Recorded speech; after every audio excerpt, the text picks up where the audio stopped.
and welcome to the Latina Leaders Podcast, where we celebrate, empower, and uplift Hispanic and BIPOC women.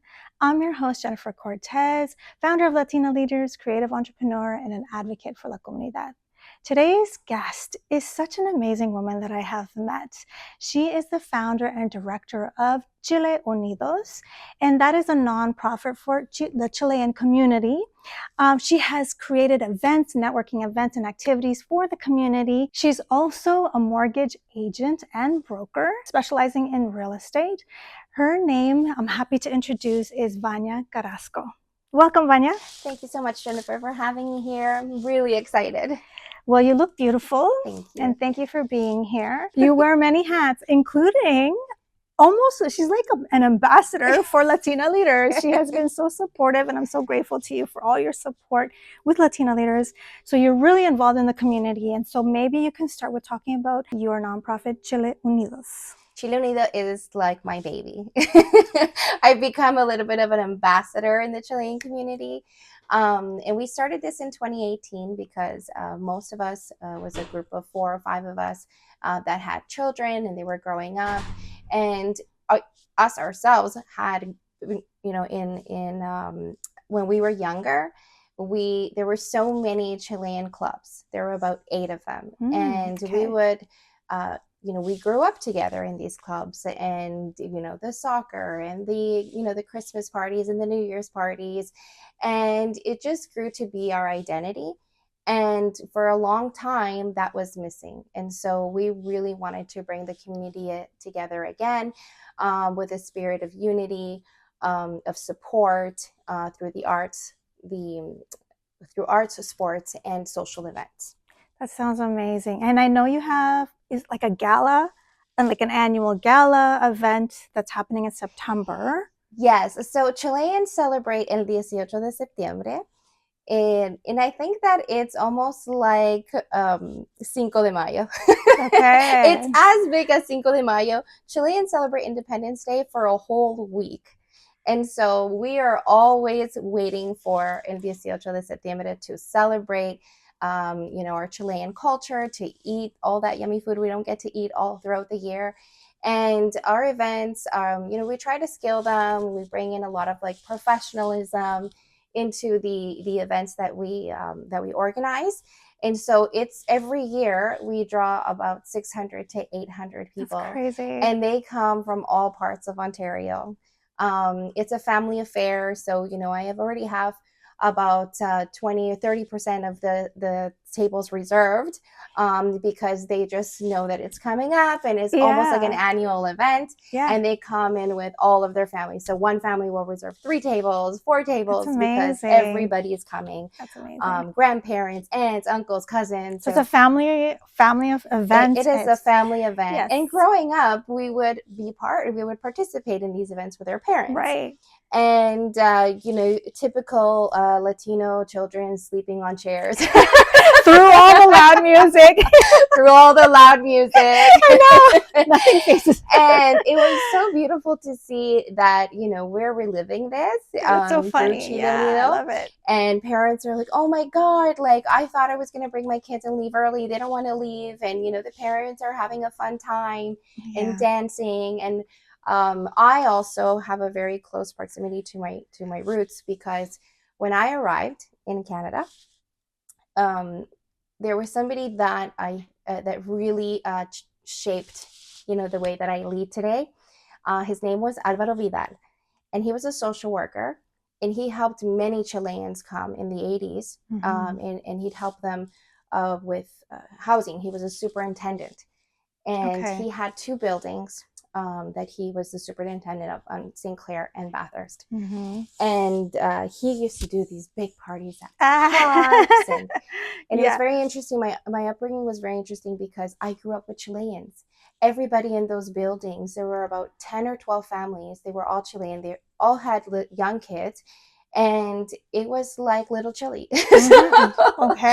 So growing up, I experienced all that, and I just really want, as I have my own kids. I have twin boys, and they're very Chilean. So even now, they make me so proud when people say like, "Oh, where are you from?" And they'll get, "Oh, we're from Chile." So that's amazing that you came here to Canada and you found little Chile here Yeah. as well, right? Because, it's just nice to find your own kind and just really start like that. And I love how you carry the tradition that you basically grew up with to now and passing it down to your own kids. So that's amazing, first of all. So that's something that you should really be proud of. And the fact that it has become such a huge event that people come from all over Canada just to come to this event, right? So that's amazing. So where can we find tickets for this? So you can go on eventbrite.ca. The general admission tickets are already on sale. If you want to reserve a table, the tables are for 10. So very affordable pricing. They range from $30 to $35 per person. And we're going to have the best food. We're going to have amazing music. We're going to have every typical cueca. Yeah, okay. People wait all year long to dance cueca, which is the Chilean national dance. I actually danced cueca for 10 years. Oh, nice. Yes, I danced cueca and was part of the Chilean folklore group. That's amazing. See, so that's something I didn't even know. Yeah. So that's amazing. Okay. So everyone go get your tickets because this is a party that you can't miss and everyone knows about this party. Okay. And you don't have to be Chilean to go to this event, right? Not at all. We want to invite all the other different cultures. If you're from any parts of Latin America, you enjoy Chilean wine, you like a good empanada, and you want to see how Chileans, not just party, but how we celebrate our tradition. We really invite the whole community to come out. We have an amazing band, Sunsetas with Attitude, that they're going to be coming to play. And that's the first time that even our community gets to see a performance of this scale. Oh, okay. And we also have the National Cueca champions from Canada. And so they'll be performing as well. We have Raíces de Chile, who are also the only Chilean folkloric group. And so they're going to be doing some Easter Island dances. Nice. It's going to be absolutely wonderful. So that sounds amazing. And everyone's invited. So, go get your tickets. So thank you for that. So let's talk a little bit about what you do for your career. So you're a mortgage agent and a broker. And so tell us about that and how you got into that. I got into the career as a mortgage agent by chance, but also by experience. I think that in my career, everything started to make sense for me. All of my past education, my experience when this opportunity was presented to me. I started, it was during the pandemic. I had been working as a business development manager for smaller companies or emerging entrepreneurs. And I was very successful at it. I was very good at being a jack of all trades because a business development manager really is a jack of all trades. And I really couldn't find my specialization. But I always want to acknowledge my mother because my mother was my master, professor in life. As you know, as an immigrant, buying a house is probably one of the things that we aspire the most, right? Yeah. My parents, we were living in that co-op for a long time, for 13 years. And my mother wanted to buy a house. My parents wanted to buy a house. And but she also aspired to go back to Chile. Okay. And my younger sister was born with spina bifida, with a disability. Okay. And so all those plans changed, and we started to save for a house. And it took us about 15 years, my parents 15 years to buy a house after they had arrived here. And I saw the sacrifice, and I always looked at that house and I said, oh my goodness, if something happens to my parents, how am I supposed to pay for all of this? So I put myself through college. Later, I went to university. Wow. I got a diploma in legal and public administration. I also went to university and got a BA in public policy and management. Okay. And then my twins were born. So life happened. As it does, yeah. Luckily, my mother, when I was 18 years old, she said, Vania, you're almost finished college. I finished college when I was 19, and you're going to start to work. So we need to start looking, thinking about your future. And she sat me down with a financial planner who looked at me straight in the face and said, what do you want? and I'm 19 years old and I have no idea what I Yeah. want. And she said, you could have a house, you could start saving for a wedding, you could, work and pay and start saving money for vacations. You can have anything that you want if you just learn how to manage your finances. And that put me on the right track. Yeah. At 24, I bought my first house with a Wow. minimum down payment. And that really shaped the rest of my future. That's amazing. So I had the twin boys. We were practically mortgage free because I was renting out the basement, and that was paying off my mortgage. So it was fantastic. Yeah. At 25. It's amazing. But then life happens. I got divorced. Okay. 6 years later, and I had to sell that house. Mm-hmm. And when you it's obviously a situation that many of us can go through, but when you think about selling your house, Yeah. something that you've worked so much for, it's really painful. Yeah, of course. It's a very painful process because it's not just selling the house, it's also going, you're also selling it and your dreams and everything else that you've worked for. Yeah. And so I knocked a lot of doors, and I kept asking. I went through a lot of brokers, at least 5, and each and every one of them never gave me a pathway to home ownership. I had no hope in buying another house. I had to sell that house, and for me, it was not even in the cards to buy a house again. That's really odd that happened. It's terrible because when people say no to you, they don't explain to you how you have to do it, why it happened to you, and they don't give you a plan. They just say no. Right. And so I learned that that's a very emotional process. Of course. And that must have felt like horrible because it's like, what am I going to do? 100%. It was, I felt very hopeless. Yeah. Very hopeless. So fast forward to 4 years later, I was obviously as a single mom, taking, jobs that what I wasn't passionate about. And also with 2 young children holding, onto my life with each job because I have twin boys. You have to do what you have to do. And it got really hard. So my dad said to me during the pandemic, he said to me, Vania, this is your opportunity to go out and find something that you really love. It's your time now. And I was very worried. And I said, well, what about the kids? And he said, Vania, don't worry about the kids. Everything will work out. This is your time. Go and find the job of your dreams. And I'm always going to be thankful to my father for always, wanting more for me, sometimes even more than what I wanted for myself or believed in myself. So thanks to him, I said, I want to be in sales. That's what I want to do. I want to be in sales. And I always knew that I was good at sales, but nobody had given me the opportunity to do so. That's amazing. Okay. So I prepared myself. I went, I bought books on sales interviews. I would, I did a course in public speaking through comedy so I can build my confidence in sales. Comedy? Oh my gosh. Okay. Wow. So I can build my confidence in sales. That's amazing. I got mentored by 2 amazing salespeople.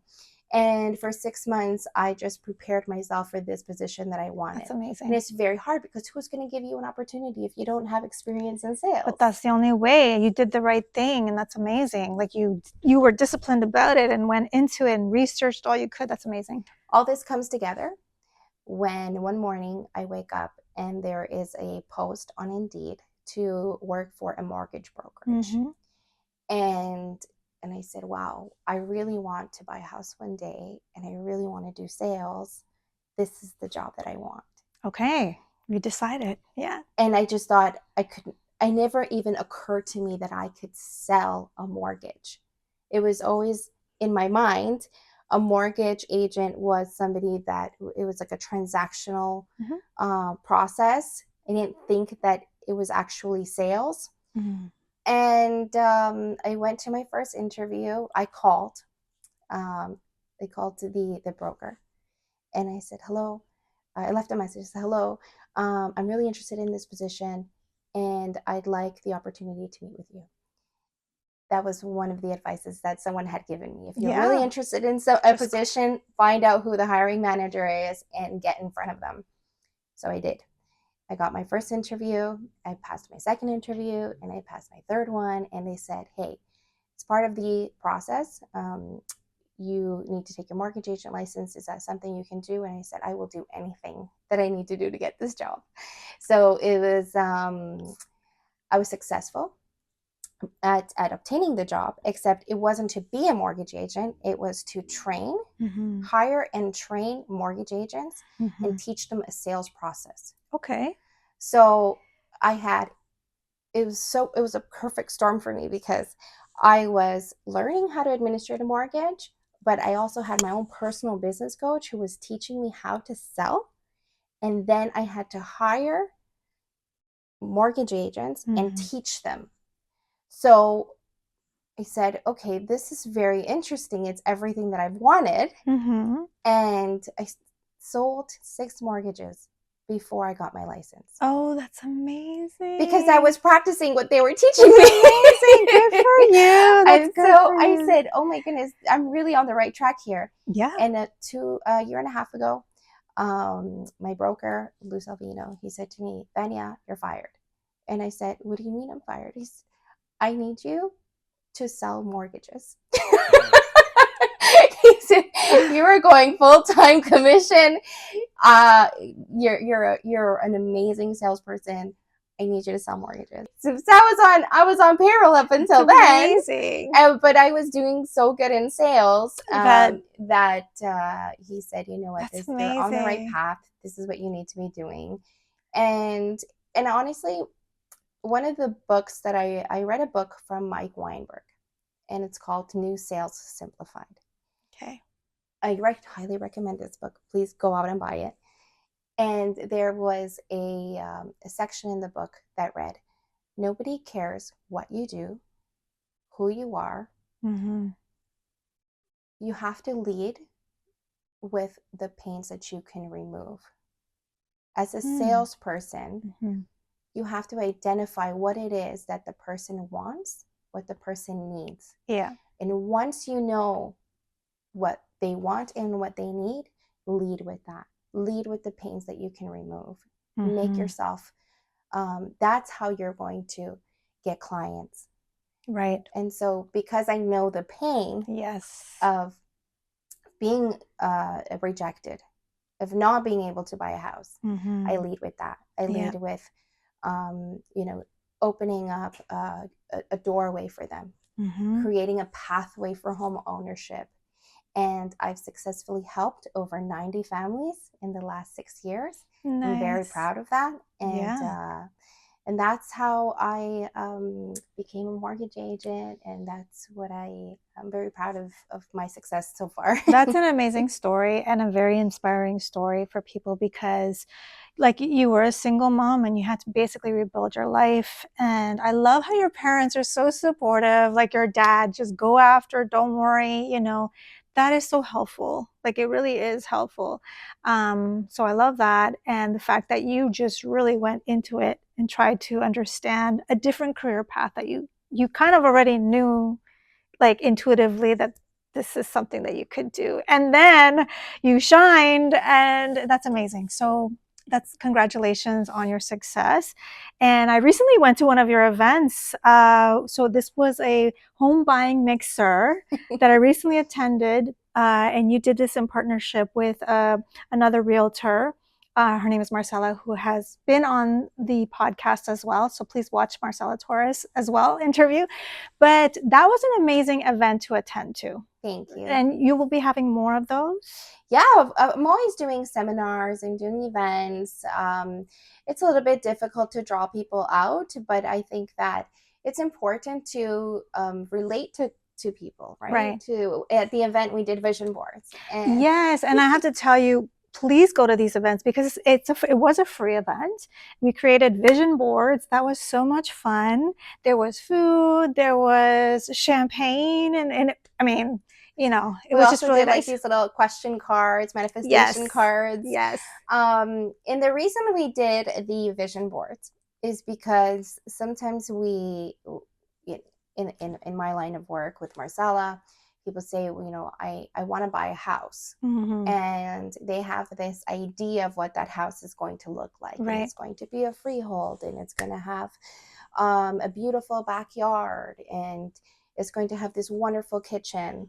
But for most people, that dream, it's not to say that they're never going to fulfill that dream, but we always tell people, buy what you can with what you have, right? Mm-hmm. And I say this because, just to tie this into my other story, the story of how I got here. Mm-hmm. 4 years after I had sold my first house, I was able to get back into the market as a single mother, and I bought a condo for me and the boys. That's amazing. And that was really important because it didn't look like the house that I wanted, but it was a house. It was a home. And you did it yourself. All yourself. I know. And so I really tell that story because I wanted to inspire people. Right. But I also want to show people that home ownership doesn't always look like we imagine it to. It could be in little steps. Exactly. Right? It can be in little steps. The first investment that I made at 24, that, I was able to get a really nice return, save the money. And then once I was established, at a good job, I was able to get back into the market. Mm-hmm. And now, Alex and I are saving to buy a freehold house. Mm-hmm. And so all of that can be done in stages. Mm-hmm. And so the visualization of the house of your dreams, it helps because, I went to a client's house one day. She just bought the house of her dreams, beautiful home. And she showed me her walk-in closet. And in her walk-in closet, she had a frame this size. And in the center of the page of the vision board was this house that she bought. Exactly that house that you were in. Exactly. That's amazing. Like it. And so it's not impossible. It's not. No. You have to visualize it. You have to manifest it, and you have to make important changes in your life. Financially, to be able to achieve that. It's a sacrifice. That's why it's so important for people to buy, to be able to buy that house, that major step. That's amazing. And thank you for giving that advice because, some people may get discouraged that they can't get the house of their dreams right away, right? So reality is sometimes we can, and we just have to go in those little steps, and there's nothing wrong with that. That's what we can, like you said, buy what you can, and you can make it your own and then just keep going, right? So I love that. And I love that story about that client of yours as well. Yeah. So it's possible. So vision boards are very important. So Vania, the way we connected was through Latina Leaders, right? And you came to the very first Latina Leader event, which was a free Café y Cultura event that I put on earlier this year. So thank you, first of all, for coming and finding Latina leaders and now basically becoming one of the biggest advocates for Latina leaders. So thank you so much. But you're all about women empowerment. And I love that about you because you're so supportive of your friends as well as Latina leaders. And so what is it about women empowerment that attracts you? Like, I know you're a woman, a strong woman, but talk to us about that. I'm going to talk about my experience in college. Okay. Because that shaped my entire life. I wanted to study marketing and business. And my mother said, no, Vania, I could see you doing legal and public administration because, you need to be helping other immigrants. And so that was the pathway. It was, the idea was for me to become an immigration lawyer or an immigration paralegal because of how close we were in our community. And I wanted, after the first semester, I wanted to switch to marketing. And my mother said, no, you have to finish what you started. I said, okay, but I really want to do this. So I was introduced to a not-for-profit organization called ACE, Advancing Canadian Entrepreneurship. And it was at the college, at the cafeteria, and there was just a booth there, and they said, hey, would you like to be part of this? And I said, this sounds really amazing. And that really planted the seed for me. Because I started to learn what entrepreneurship was. It seemed like at 18 years old, it just seemed like a really long word. Yeah, I had yeah. no idea what that meant. When I was introduced to Advancing Canadian Entrepreneurship, our mission was to teach people in our local community about financial literacy and principles of business through projects. And at the end of the year, we would go to regional competition and a national competition. So I thought, this is amazing. Yeah. I want to be doing projects within my community. And without going too much into detail, because I was introduced to that world, I later found Hispanic Women Network. And so I became, with all of the knowledge that I was getting from ACE, I was applying it to the Hispanic Women Network. And I met amazing women who introduced this world to me. And, but I didn't have that within the college or the university. I had to go out, and I barely had any classmates who were Latina. Okay, so you were missing that element. I was missing that element within the college because I didn't have any classmates who were, I had one classmate who was a Latina in university, and that's it. Yeah, I know. Yeah. And I didn't have a space for that. So when I learned about Latina Leaders, I said, wow, I am a Latina. My first language is English, but I identify as a Chilean. Well, yes. I speak Spanish. And actually at work, I speak Spanish all day long because all my clients are Spanish. I've kind of like, that is my niche. But I don't have, like, there's just no representation for me, myself, as a Latina in these spaces. So when I learned about Latina Leaders, I said, oh my goodness, I have to go to this coffee meetup. I'm so glad. I have to go to this coffee meetup. I feel like this is my space. And so I love what you stand for. I love what Latina Leader stands for. I'm always advocating for Latina leaders because these are the spaces that we need. And there's so many of us out there that feel the same way. And you know, we're connected with Andrea, we connected with Marcella, and just lovely people that have the same energy, that are in the same frequency as you. We're all very super hardworking women who carry a lot of hats. I mean, we're mothers, we're entrepreneurs, we speak Spanish. When we speak to each other, we speak in English, and that's so important to feel that connection. Yeah, and I love that. So basically, so first of all, thank you so much for telling us that journey, because that's what I felt too, was a little bit of a gap, something missing there, especially in the area that we're in. So that's pretty much why I kind of started Latina Leaders, because I was looking for women like you, Vania, that we were on the same page. And like, where are these women? I know they're out there, but where are they? So it really was like creating opportunities for connection, collaboration, as well as, since I teach the college students, like, how can we all elevate one another and help each other out and grow, that kind of thing. So I really love what Latina Leaders has done, because I met you, I met so many amazing women, and today we're going to meet more, because we have another Café Cultura, the second one of the year, and like, it's just great. And I love the frequency that we're on right now. It's just amazing. And I think a lot has to do with, because that was missing in our lives, right? And so it's very rewarding feeling, and it's fantastic. I love it. It has a lot to do with maybe building your self-confidence, right? Because you don't have to be an entrepreneur to be part of Latina Leaders. No, of course not at all. We're all on our own journey. I've met some women that say to me, hey, like, I see that you're doing work with Latina Leaders, and, you know, I'm an entrepreneur, but I don't feel the confidence to be part of the network. And I see that. Who says that? Oh my gosh, everyone's invited. But you know what? It's for everybody, because we're all learning. Yes. We're all learning. All stages of leadership. So aspiring students, my students are a part of Latina Leaders. So it really doesn't matter what stage you are in, right? The whole purpose is really elevating one another as women and just inspiring each other, empowering each other. And that's really it. Our journey we're all individual.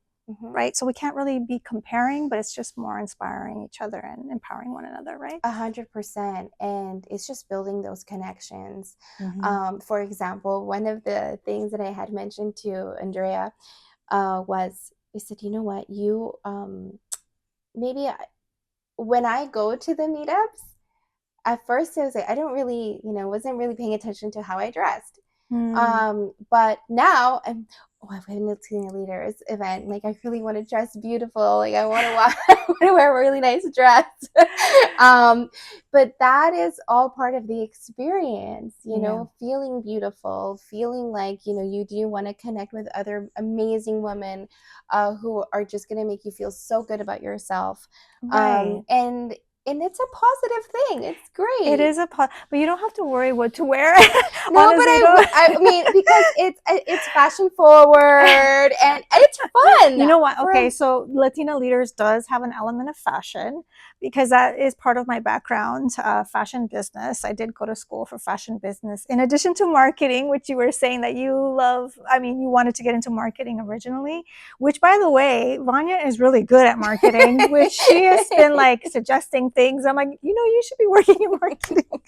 So, it's that's part of the reason why Latino Leaders has a little bit of that what to wear and just helping women what to wear on our Instagram, for example. And we had a fashion and coffee event, really, and talking about different body types and what looks good on different body types.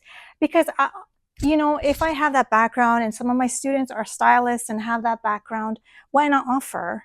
Right? Why not connect these women with each other? Right? And I had 2 stylists that day offering advice at that event. So I think it's important that women feel good about themselves in terms of what to wear. So it doesn't have to be luxury, but it's more like your body type, what looks good on you, right? Yeah, and I'm almost in my 40s. And I'm a mother. I don't feel like old, but You're not old. but you get to an age where you're like, I don't know how I want to dress. Yeah. How should I dress?